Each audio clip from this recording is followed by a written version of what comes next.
भाई बहनों को मेरा नाम पूजा है। मैं अहमद तूफान की रहने वाली हूँ। मेरे जीवन में 3-4 गवाहियाँ हैं। मैं गवाही देना चाहती हूँ प्रभु के लिए। मेरे बेटे को बुखार आ गया था और उसको मैं दवा लेने गई तो दवा लाई और पिलाई तो उसका बुखार पटाया नहीं।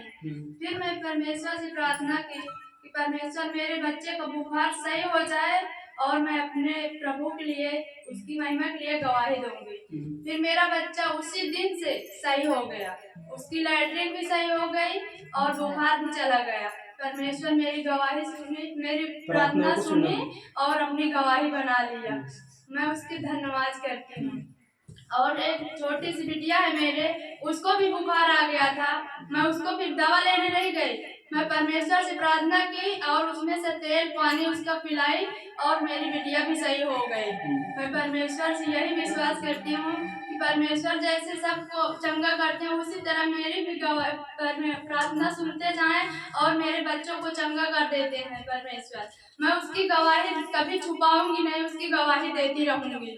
परमेश्वर मेरे जीवन में गवाही बनाते रहेंगे।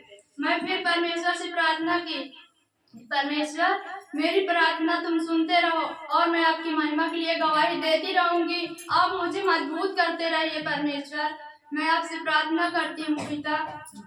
मेरे जीवन में एक और गवाही है कि मैं संडे को गई थी चर्च में कदिलापुर।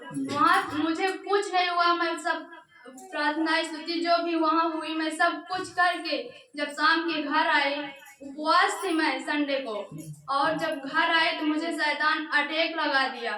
शाम के घर आते ही मेरे पैर में फाटन उठी, पूरे शरीर में मुझे दर्द हुआ।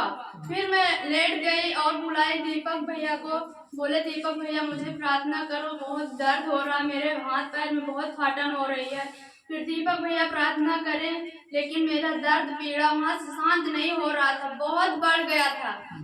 दीपक भैया बोले कि वचन पढ़ो मामी, तुम वचन पढ़ो। हम बोले हमको शैतान पढ़ने ही नहीं देता था वचन, हम क्या करें। हम रोने लगे वहीं पे खटिया पे लेट करके और प्रार्थना कर रहे अपने मन में, लेकिन प्रार्थना भी नहीं करने देता था हमको।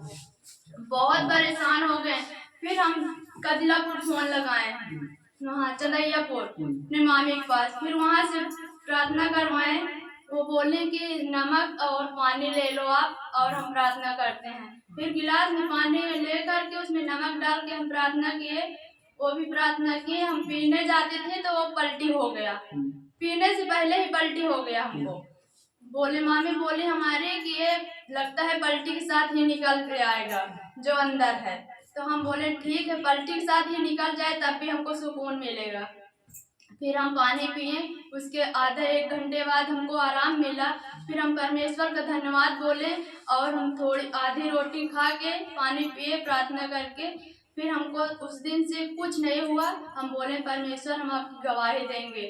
परमेश्वर का धन्यवाद हो। प्रार्थना को आपको कौन सुना? प्रभु यीशु मसीह। प्रभु यीशु मसीह ने। यस।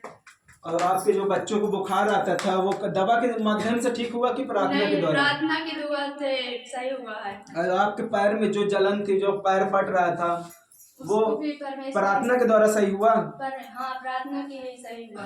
आपकी प्रार्थना को कौन सुनता है? प्रभु यीशु मसीह सुना है। जोरदार ताली बजाइए।